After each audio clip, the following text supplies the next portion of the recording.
Valentine's day వస్తుంది అంటే ఏంటి? నేను ప్రేమించేస్తున్నాను, ప్రేమికులందరూ తెగ ప్రేమించేస్తారు. నువ్వు ఎన్నో ప్రేమల గురించి చూస్తుంటావు, ఒకసారి వచ్చేసి ప్రేమించదు.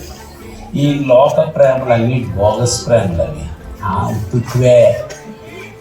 ఫ్రెండ్షిప్ డేలు, వ్యాలంటైన్స్ డే అవి ఓన్లీ డేకేర్ అది. డేకేర్ అంటే తెలుసా?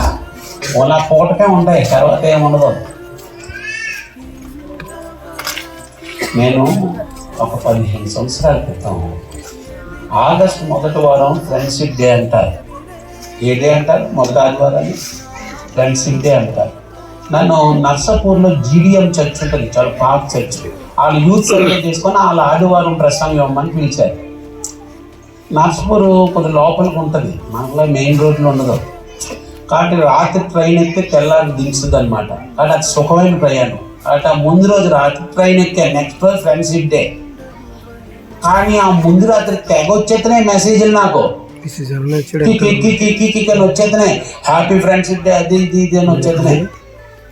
అందులో ఒక మెసేజ్ వచ్చింది, మరి ఇప్పటికీ మర్చిపోలేదు, 15 ఏళ్ళు అయింది. ఏమొచ్చింది చెప్పనా మీకు? ఇంగ్లీష్లో చెప్తాలే. Our friendship is sweeter than honey, whiter than milk, smoother than silk, stronger than any tower, taller than any tower, stronger than any power, let our friendship be forever అని రాసింది. ఆ నెంబర్ సేవ్ చేయలేదు, ఎవడో తెలియదు. Thank you అంటే బాగోదు కదా అంత కవిత్వం రాసిన వాళ్ళకి. ఎంత కవిత్వం రాశారు?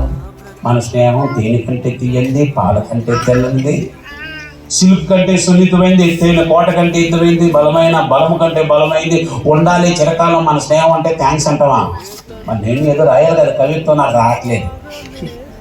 అంత కవిత్వం ఎలా వస్తుంది? రాసింది ఎవడో తెలీదు. ఎందుకు హువారి అంటే ఒకళ్ళు ఆత్మహత్య చేసుకుంటారేమో టెన్షన్. ఎంత ప్రేమిస్తే నువ్వు వేట్రా హువారి అంటావు, నా నెంబర్ కూడా లేదంటారేమో అని బాధ. ఏడ్ చేద్దాం అబ్బా అన్నప్పటికీ నాకు సడన్గా డౌట్ వచ్చింది. అవును రేపు కదా ఫ్రెండ్షిప్ డే, ఈరోజు మెసేజ్ వచ్చింది ఏంటి అనుకున్నాను 15 ఏళ్ళ క్రితం. నాకు పక్కోడికి అదే డౌట్ వచ్చింది. అదేటో పెడుతున్నాడు, ఎదురు బెత్తలో ఉన్నాడు. సార్ ఫ్రెండ్షిప్ డే రేపు కదా సార్ అని నా వైపు చూసాను, బొరకెత్తున్నాడు. నాకు అదే డౌట్ ఉందిరా అనుకున్నాను. సార్ ఈరోజు వచ్చేస్తున్నాయి మెసేజ్లు అంటాడు. చెప్పాడు రేపు పంపితే రూపాయి అవుతుందండి ఫ్రీ ఈరోజు, అందుకే పంపేస్తున్నారు అందరూ. పద్మాలోడు ఎవడంటే వీడు, పద్మాలో తెలియదు నాకు, నేను నెంబర్ లేదు కదా. సిల్క్ కంటే సున్నితమైందంట, పాల కంటే తేనె కంటే తీయండి, రూపాయి ఖర్చు పెట్టరట. ఎంత ఖర్చు పెట్టరు చెప్పండి? అది ఈ డేలన్నీ ఇలాగే ఉంటాయి. మరి వ్యాలంటైన్ డే, ఫేస్బుక్ లవ్లు, వాట్సాప్ లవ్లు, సోది ఇదంతా అమ్మా నాన్న హింస పెట్టడానికి, వాళ్ళ కన్నందుకు, వాళ్ళకి కడుపు కోత కొయ్యడానికి ఈ పనికి మనం అన్నీ వస్తాయి. నేను 22 సంవత్సరాల నుండి కొన్ని వేల మందిని చూశాను. నేను యూనివర్సిటీ రిజిస్ట్రార్గా పనిచేశాను. ఇంజనీరింగ్ కాలేజీకి 9 సంవత్సరాలు ప్రిన్సిపల్గా పనిచేశాను.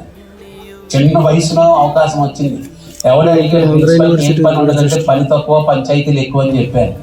ఏంటి వస్తారు అమ్మబాబులు వచ్చి, మా పిల్లడు చాలా మంచోళ్ళు అంటే మా పిల్ల చాలా మంచిదని వీళ్ళిద్దరూ ప్రేమించేసుకున్నారండి వదలని అంటున్నారు.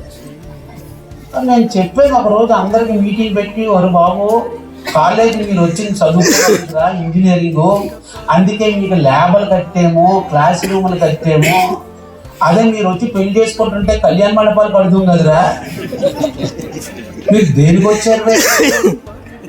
చదువుకోవడానికి వచ్చారు మీరు. నాణ్యమైన చదువు ఇవేం లేవు. వీడు ఎంతో 1వ సంవత్సరం జాయిన్ అవుతాడు, చీఫ్ ఇంజనీర్ ఫోజు కొడతాడు. వీడు ఎన్ని మార్కులు వచ్చాయి? 5 బ్యాక్లాగ్లు అండి. 5 ఎన్ని సబ్జెక్టులు అయితే 5ఏనండి.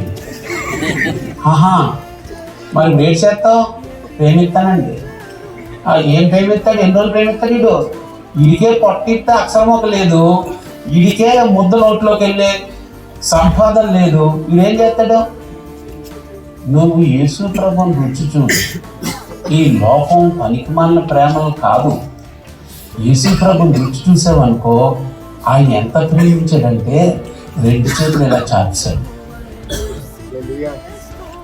2 చేతులు చాపేసి ఎంత ప్రేమించాను నిన్ను, చూడు ఒకసారి, నా వైపు చూడు ఒకసారి, ఆ ఫేస్బుక్లో వాట్సాప్ నన్ను చూడు ఒకసారి, నేను ఎంత ప్రేమించాను తెలుసా? నువ్వు నన్ను ప్రేమించకపోయినా నేను నిన్ను ప్రేమిస్తూనే ఉన్నాను. నా దూతని కావలి నుంచి నిన్ను కాపాడుతూనే వచ్చాను. నీ ఫ్రెండ్ చచ్చిపోయాడు యాక్సిడెంట్లో, కానీ నువ్వు చచ్చిపోలేదు. నీకు తెలిసిన పోయారు, నీకంటా మంచోళ్ళు అనుకున్నావు, కానీ నువ్వు వెనక్కి వెళ్ళిపోలేదు.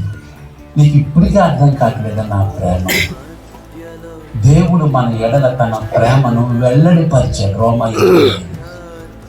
రోమ 5:8 క్షమించి, ఎట్లనగా మనం ఇంకా పాపులమై ఉండగా క్రీస్తు మన కొరకు చచ్చాడు. Yet we were still sinners. Christ died for us. మనం మంచోళ్ళమయ్యే కాదు, నేను మంచోళ్ళని కాదు, నేను పనికిమాలోనని తెలిసిన ఒక భక్తుడు పాడాడు, మంచి నాలో నుండి పుట్టదని తెలుసు కూడా యేసు నన్ను ప్రేమించాడు. పాపినైనా నన్ను ప్రేమించావు. ఎలా ప్రేమించి బుద్ధి అయ్యిందయ్యా? నా నుండి మంచి రాదని తెలిసి కూడా నన్ను ఎలా ప్రేమించేవయ్యా? నేను ప్రేమిస్తూనే ఉంటాను, నువ్వు నా వైపు చూచేటంత వరకు. మరి ఎట్లా అండి మా బతుకులు తెలుసు కదండి. అప్పులు అయిపోయాను, ఇబ్బందులండి, సమాధానం లేదు. 9వ వచనంలో అంటారు కదా, యెహోవా భక్తులారా ఆయన యందు భయభక్తులు ఉంచి వారికి ఏమీ కొరవలేదు. దేవుడి స్తోత్రం.